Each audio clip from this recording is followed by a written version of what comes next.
Okay, so I'm gonna be completely honest. I'm not a huge fan of Emu and Ruru in the way they have been portrayed. Come on, let a guy finish. I mean, I still do like them as characters and think their chemistry is spot on. Yukari Tamura has been doing a great job laying out Tamura through some stellar performances. That said, on top of having less than graceful precure initiations, freaking Deus Ex Machina Ghost Lady, the writers seem to be struggling with maintaining consistent character development with these two.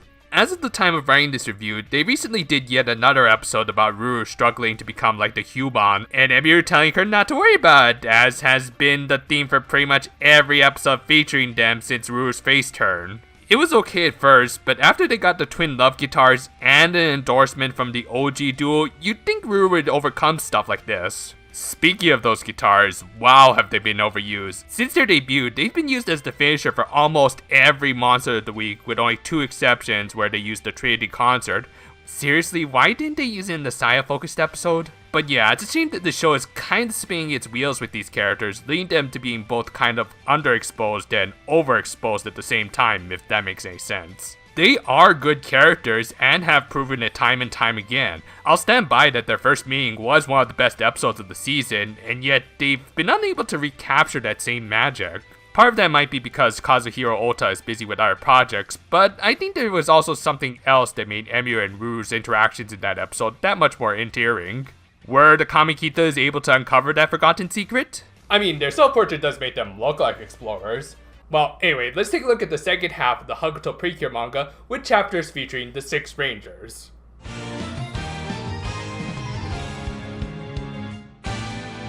Much like most of the chapters in this book, we open up with the formalities. The 6 Rangers get their introductions, though it is kind of short and rushed. Again, not unlike their actual inductions into the Precure fold. Anyway, it's July 7th, Tanabata, the time in which everyone across the small island nation hangs their wishes on the bamboo. For the staff of the Beauty Harry, almost everyone had already hung their wishes. From Hana, of course, wishing she could become a cool older sister type, to Emu wishing her guitar playing skills would improve, to Harry wishing for more revenue. Seriously, in this black and white manga, he's starting to look more and more like Kazuma Sato. However, there was one girl who had yet to hang her paper on the tree, Ruru. For her, she was unable to compute the merit in writing wishes if there was no system set in place to ensure they would get granted. Oh come on, Ruru, you're officially a magical girl now. Surely you should know about the space bond... net. Yeah, let's go with that. Ruru does eventually play along and writes her wishes down as barcodes. Let's see, new processor, some more RAM, and a lifetime supply of popcorn? And okay, I know I said this a lot in the last video, but boy have the writers forgotten the little detail that Ruru is an android. Yeah, her just trying to understand the inner workings of the human isn't enough to characterize her as an android, especially when we've already gotten several otherworldly 6 Rangers with similar traits. There's a lot they could have done with a character like Ruru, but nope, instead they just ended up turning her into a joke character, who eats a lot. Come on, Toy, you don't have to turn every purple precure into a total goober. Makoto was a Kenzaki, of course he's gonna flop up a little. Thankfully, the Kamikita Futago remembered this, even down to her font. Yeah, I've purposely been using a different font for Ruru, as that was also the case for the original Japanese, with looking a lot straighter and appropriately more robotic. It's a nice subtle touch. And after seeing her team fond over Hugtto after writing down some sort of wish, Ruru said her signature catchphrase, expressing how her programming didn't allow her to express actual emotions, but rather an algorithm would choose the most appropriate response most of the time. This causes little Miss Tech Junkie to fangirl over the android. Again, why wasn't this seen in the anime? Anyway, Harry points out that in a way, Ruru's thinking wasn't that much different than Hugto's in that they were both still developing minds. With that, Hana and Saya suggested that she could try to learn like Hugto little by little, but when she tried to conform her thought process to that of an infant, she blue screened. Now you see, this is why you gotta turn off automatic updates. They always do it at like the worst of times when you've got like 1,000 things going on at once, and not now, damn it! While her partner was rebooting, Emiru was reminded by Harry about the fact that she and Ruru had a mini concert coming up. So you might recognize that guitar as Emiu's original one that was destroyed at the end of episode 21, which is a little confusing since that episode came right after their Precure debuts in episode 20. But we were also never given any exact timelines in that episode either, so this could be taking place before Purple was forced into action. It's a stretch, I know, but I do prefer to think of these chapters as canon. It would explain why Emu transforms into Safety Emu and freaks out over the possibility of knocking down everyone at the concert by accidentally dropping her guitar, as this would be chronologically her first concert ever. Also, while it has been a while since we last saw Safety Emu in the anime, I think that's for the best, as this kind of joke only really works in small batches, and I'm just glad we got it here. Ruru recovered and tried to dismiss Emu's fears through statistics. And yet, in spite of a 0.1% chance of a Rube Goldberg effect occurring, it wasn't enough to relieve the paranoid magical girl, who even piled it on with another outlandish possibility of her voice somehow being strong enough to break the stage. Emu, you do realize you're not a superheroine all the time, and even when you are, you're not freaking Black Bolt. Regardless, she ran off as she couldn't handle the pressure. Ruru gave chase, and Hana would have followed had Harry not stopped her, and told her that they should just let the two of them work things out between each other. Ruru eventually caught up with Emu, who admitted that she was being overly paranoid, but simply couldn't help herself. Her friend, however, comes up with a very logical solution. Just blow her negative feelings away by doing something she really likes. It worked, and that night they were able to perform their concert with no complications, and Ruru was even able to come up with a proper wish. So yeah, fairly standard chapter that was really meant more as an introduction to the Six Rangers for anyone unfamiliar with the anime, but it was cute, and again, it's just nice seeing Ruru actually act like an android. Heck, even her wishing paper ended up looking like it was printed out. Again, nice touch. The next chapter opens with Hana reminding everyone that these two are the precure of love. Why are you coming back to me? Oh, are you expecting that Symphogear clip? Well, sorry, but I've already made Symphogear jokes in relation to these two, and I don't want to get repetitive. So unless they do something really outlandish, you're not going to see that clip today. I just jinxed myself, didn't I? Anyway, Harry asked if either one of them truly understood what love meant. A good question, considering that one was an android and the other was still in elementary school. Ruru gave her answer by defining it as a chemical reaction produced by hormones in the human body. Ruru, I realize you're currently a manga with a slightly older target demographic than your usual day job, but you're also sitting right next to the grade schooler, so... Well, thankfully, Ruru was cut off before she could go into detail about the birds and the bees, as Emu was being called out by some boy in interesting attire. Seriously, I can't tell which one of these two is wearing the girlier clothes. Androgyny aside, he was definitely a boy, but Emu wasn't going out with him or anything. They were just working together to study the concept of love. Okay, not sure if you could just study love, but I guess their approach is healthier than others. We soon learned how the two met. Apparently the boy approached her from behind the benches. Yeah, for all her obsession with safety protocols, stranger danger seems to be the one area where Emu is seriously lacking in the fundamentals. Then again, it might be hard for her to identify strangers when her own teammates kinda fall into that categorization. Remember kids, the Precure will always be by your side. Ruru, however, was detecting something off about the kid. When she realized what it was, she instinctively tried to warn Emu. Unfortunately, Emu seemed to misconstrue this as Ruru being jealous of her new friend, though as we would later see, something else was afoot. Sure enough, the boy starts acting suspicious, like instantly growing out his hair. Well, okay, it's weird to us, but should it really be weird to Emu, considering that she and most of her senpai have a similar ability? Anyway, there was clearly something off about this kid in Emu who, yeah, that's a face that's probably gonna get this video demonetized considering, again, grade schooler. Over the next few days, the kid pretty much turns Emu into his own personal ATM, with Emu interpreting this as a sign of love. Wanna use Symphogear clip, but must resist? Needless to say, these two don't have a healthy relationship. Granted, he does actually start teaching her about the different kinds of love, most notably the difference between sweet motherly love and tough fatherly love. It's honestly fairly accurate and informative stuff. Too bad he's been giving Emu nothing but the latter type of love. And after delivering some passive-aggressive words to the young girl, Emu falls into a deep depression, believing that someone as useless as her could never understand the concept of love. He wants to take a break from this manga based off of a troll anime. I know I do. In fact, screw it, I need to go get a drink right now. Excuse me.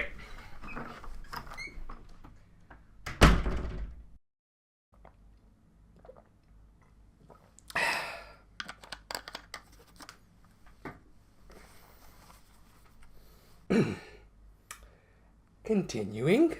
Thankfully, the rest of the Precure finally arrived, with Ruru in particular taking charge. Unsurprisingly, the kid was a creation of Kryasu, a prototype android, the Hate 900. Hugtto. Seriously, that face alone is begging for this meme. Lack of subtlety aside, the prototypes are something not even Kryasu want to deal with, as the deep learning AI developed far beyond their projected parameters. Thus, every preceding android model received significant downgrades, while the prototypes were to be scrapped. Obviously, one escaped. Ruru, by the way, learned all of this after spending the past few days hacking Kryasu's database. I'm guessing she only had a hunch earlier, hence why it took them so long to act. That and Emir's earlier declaration of not liking her probably affected the android a little more than she realized. That said, the damage had already been done, as Hare wanted to show his successor how inferior humans were, and how she shouldn't become a slave to them. Ruru could quite frankly care less about Ultron Jr.'s politics, and simply regretted the fact that she dragged Emir into all of this. And just to hammer home how this little Satan bot was basically a dark reflection of Ruru,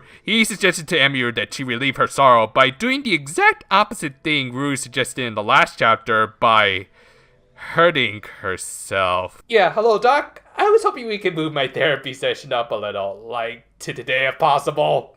So yeah, Emir was about to smash her own head in with a rock. The original trio tried to stop her, only to find themselves trapped in a barrier. Luckily, a certain android had her feet free and knocked the rock right out of Emir's hands. This left Hare confused as to why his fellow rogue android would ultimately side with the humans. Ruru countered him by saying that she understood what he was going through. From her research, he likely would have held his fellow prototypes in high regards, like an actual family. Having lost that family because of their own human creators, it would only make sense that he would want to take it out on them. In that sense, he and Ruru weren't that much different, as both androids were seeking to understand and feel love. Unfortunately, the angstier of the two androids was the prototype with the deactivation codes for all of his successors. The literal emotional weight of her friend on top of her causes the mind control on Emir to wear off. Hader was confused as to what was going on, but still took the time to point out how Emir's servant was never going to reactivate. And he was right in a way, Emir's servant was never going to wake up. Then again, Emir never had a servant in the first place. She only had a very close friend. And yeah, this leads into the obvious waking up because of tears cliche, but I'll let it pass here, because just like Yukari and Akira, these two kind of earned it. Thus, they transform and engage Hader, and oh my god, they're ripping off his face! Play the clip, I don't care anymore. Oh, but don't worry, his face is perfectly fine a couple pages later, because they super glued it back together, I don't know. And since he likely didn't want to have his face ripped off ever again, Hader agreed to turn over a new leaf. And thus, this chapter and the first volume of the Hugtto Precure Manga ends with the Precure of Love playing things out with a nice little jam session. Though I think we can all guess what their favorite subgenre of rock is. That said, this manga is amazing, in more ways than one. As I mentioned last time, by going back to the basics, the Kamikita Futago were able to develop the Precure in ways they should have been before we got to this mid-season point. I already went over what they did with the original trio, so let's take a look at the Six Rangers. While Emir didn't get quite as much love as her partner, basically being turned into a damsel in distress for most of the final chapter, we were still able to see some of her more charming aspects, her obsession with safety, and her love of music. Seeing her overcome the former with the latter was a good character moment, showing how, in spite of her insecurities, there are few her age who outmatch her dedication to the guitar. Meanwhile, Ruru thankfully acted more robotic than she has in the past 10 or so episodes of the anime.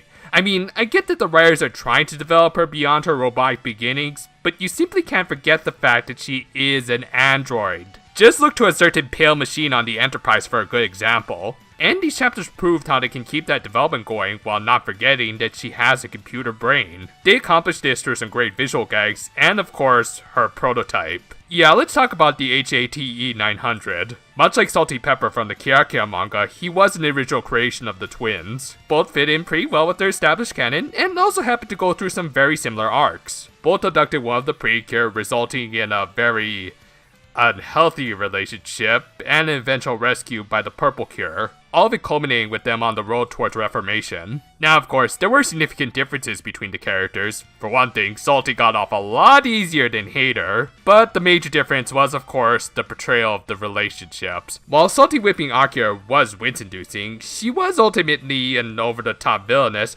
whose final evil plan was to throw herself and her chocolate dog into a pot of cheese fondue. She wasn't meant to be taken that seriously. Meanwhile, Hater might have been one of the most terrifying villains in all of Precure for what he put Emiru through. He never used any physical force, just his words. His cold, demanding, and eventually demeaning words. Yeah, I don't think I have to say anything, but this is clearly a textbook example of an abusive relationship. Granted, it does lose some of its potency when it's revealed it's mostly just brainwashing, which is always my favorite trope. Regardless, this is very uncomfortable subject matter, and I would absolutely understand if this turned off some readers. I've had several friends who have been in toxic relationships, and did find myself wanting to close the book several times throughout this chapter. Yet, I kept reading because it was such a shocking and engaging story. Much like with Salty, I love this aspect of the antagonist basically being a dark reflection of the Purple Cure. While Hito was far more advanced than Rue both in terms of power and AI, he also had a lot more emotional hangups. He was never able to forgive what Krauser did to him and his fellow android units, and thus never bothered to form any meaningful relationships with anyone, always seeing them as objects to project his insecurities on. Meanwhile, in spite of everything Krauser did to her, Rue not only found in herself to make new friends, but would later even start to forgive her former tormentors. This also goes well with the series' overarching theme that I keep bringing up, working towards a better future. You can have the most advanced mind in the world, but it's meaningless if you're constantly stuck in the past. What Krauser did to Hater and the prototypes was wrong and unfair. They didn't even do anything before the higher-ups decided to pull the plug on the project, but maintaining a grudge and trying to pass it on to others accomplishes nothing, except guarantee a sad, lonely existence. By the end, he almost destroyed what might have been the last of his kind. It's only once we move on from the past that we can truly live. It's a simple truth that even a lower-tier AI could understand, and hopefully others will too. With some fantastic artwork, including some exceptional facial expressions, this was easily one of my favorite Precure manga chapters so far, and a great way to end one of the Hugtto Precure best books. By the way, I keep being asked this question, so I guess I have to keep answering it, as to where I bought this manga from. I bought it through Bookwalker. Now, I'm not sponsored by them in any way, but I do think they're a great service, as I'm even able to buy some Japanese manga through them. And with current exchange rates, I have bought a lot from them at really good prices. And you know, it's another way to support great creators like the Hugtto Precure and the anime industry directly, as opposed to some more questionable channels. And that's all I'll say about that. Anyway, next time we'll get back into the Smile Precure reviews. And until then, though, farewell for now, my friends. And I already said I'll need an update. Got it? Good. Okay, so maybe some aspects of life are better left in the past.